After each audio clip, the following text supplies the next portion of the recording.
बेहद की परम शांति। अष्टावक्र गीता के 18वें प्रकरण का 58वें श्लोक का हम आज अध्ययन कर रहे हैं। अकुर्वन् अपि संक्षोभात् व्यग्र सर्वत्र मूढ़धीः कुर्वन् अपि तु कृत्यानि कुशलः ही निराकुलः। हे शिष्य, अज्ञानी शून्य मंदिरों में और वन आदि पर्वत आदि एकांत स्थानों में कर्मों को अर्थात शरीर इंद्रिय आदि के व्यापारों को न करता हुआ भी संकल्पों से व्यग्र चित्त वाला ही होता है, और विद्वान सर्वत्र शरीर इंद्रियों आदि के व्यापारों को लोक दृष्टि से करता हुआ भी व्यग्र चित्त वाला नहीं होता, क्योंकि वह निसंकल्प है।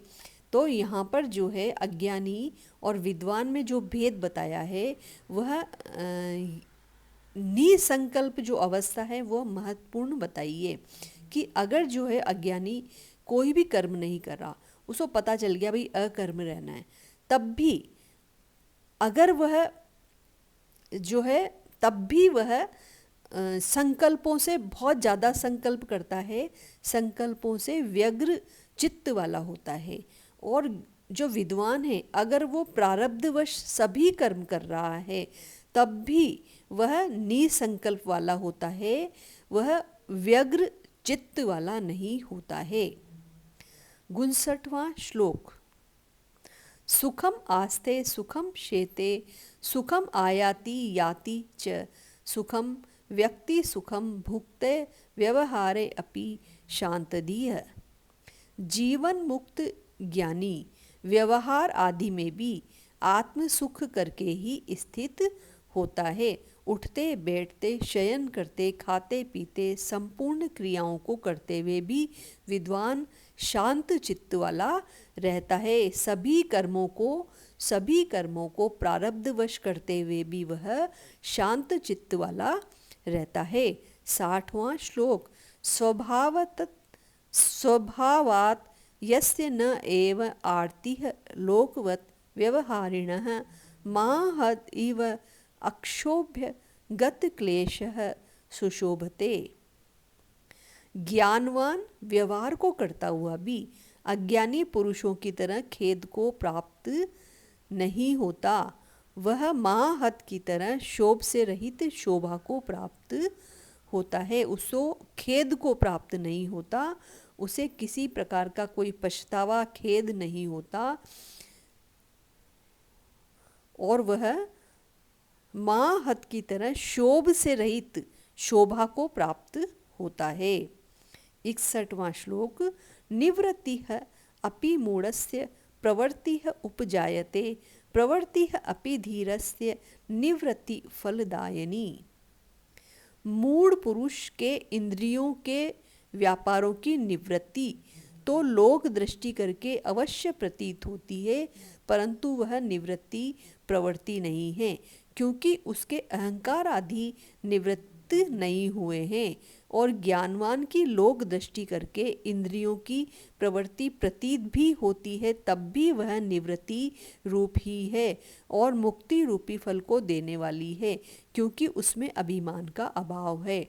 मतलब अगर हमें पता चल गया कि हमें अकर्म रहना है और लोक दृष्टि से जो मूढ़ पुरुष है वो ऊपर से संसार से दिखता है कि निवृत्त हो गया है, लेकिन अगर उसका अहंकार नहीं गया तो फिर वह निवृत्त नहीं है। और जो है ज्ञानवान पुरुष लोक दृष्टि से प्रारब्धवश कर्म करता हुआ भी निवृत्ति ही है, निवृत्त ही है, मुक्ति रूपी फल को देने वाला है, क्योंकि उसमें अभिमान का अभाव है। 62वां श्लोक।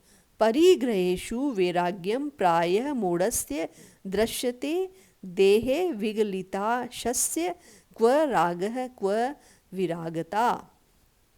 हे शिष्य, देह अभिमानी मूढ़ पुरुष को देह के साथ संबंध वाले जो धन वेश्या आदि हैं उनमें यदि किसी निमित्त से वैराग्य भी उत्पन्न हो जावे तब भी वह वैराग्य शून्य है, परंतु जिसका देह आदि के साथ अभिमान नष्ट हो गया है, उसको देह संबंधी पुत्रों में न राग है, न शत्रु व्याघ्र आदि में विराग है।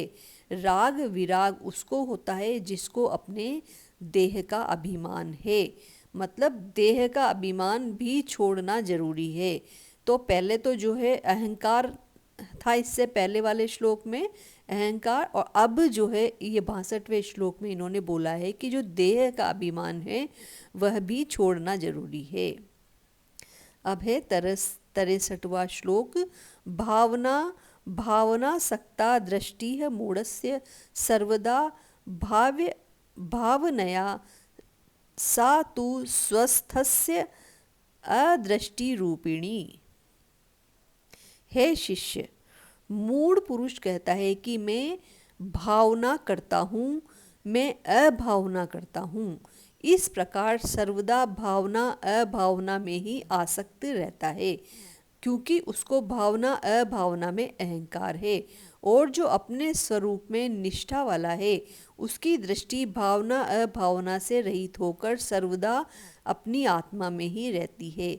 मतलब जो अगर हम ये सोच रहे हैं कि भाई हमें कोई भाव नहीं है, या फिर हम सोच रहे हैं कि हमें संसार में कोई वैराग्य है, बिल्कुल आसक्ति नहीं है, और वो ये सोचता है, तो उसको इसका मतलब इस चीज़ का अहंकार है कि वह मुक्त हो रहा है, उसमें ये गुण आ रहा है भावना अभावना का। लेकिन जो ज्ञानी पुरुष है वह ये सोचता ही नहीं है, वह अपने स्वरूप में स्थित रहता है, अपने आत्म स्वरूप में स्थित रहता है।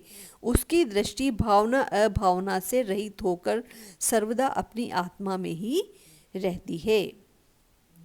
64वां श्लोक।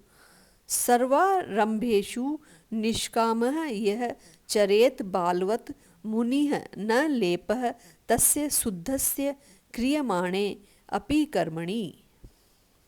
जो विद्वान बालक की तरह कामना से रहित होकर पहले जन्म के कर्मों के वश से अर्थात प्रारब्ध वश से संपूर्ण आरभ्यों में प्रवृत्ति होता भी है, तो भी वह वास्तव में कुछ भी नहीं करता, क्योंकि वह अहंकार रूपी मल से रहित है और इसी कारण उसमें कर्तव्य भाव नहीं है।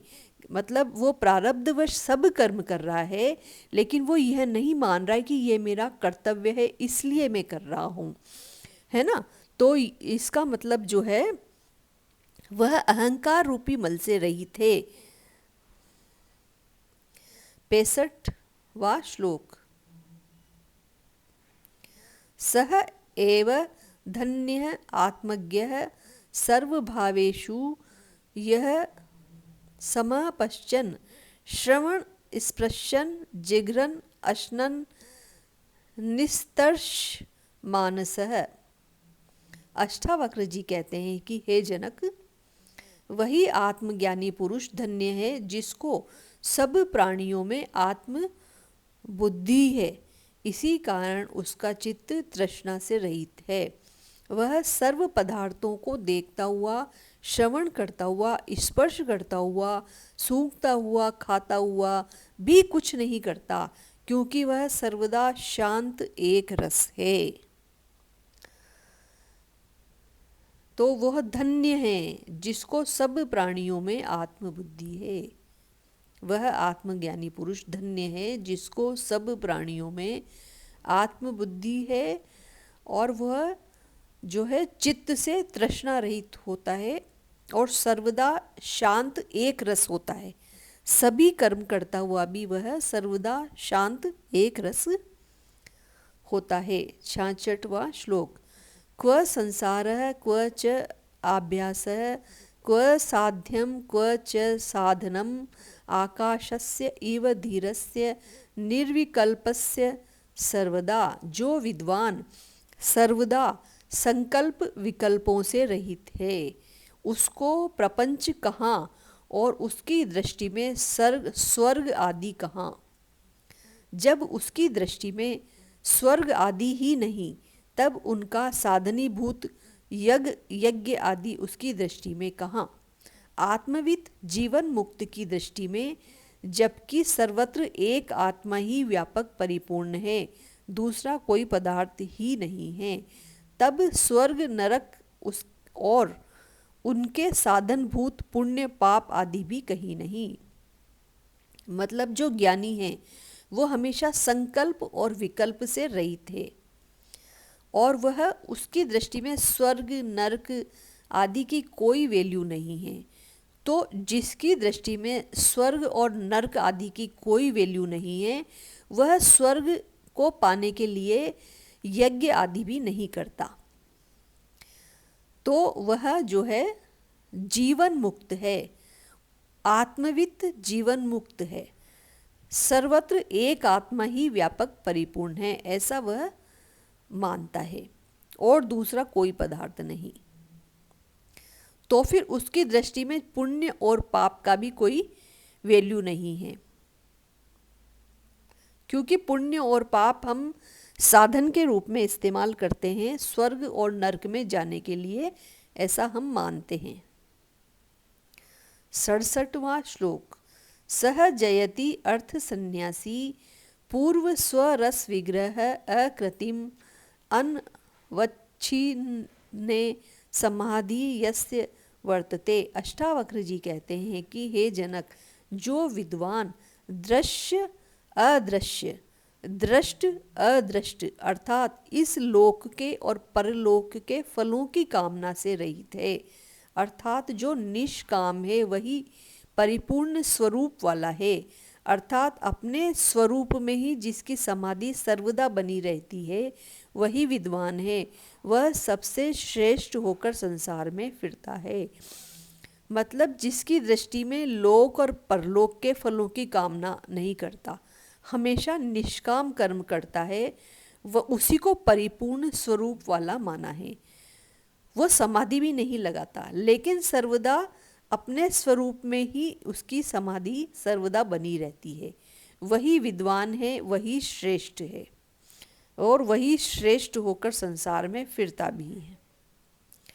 68वां श्लोक।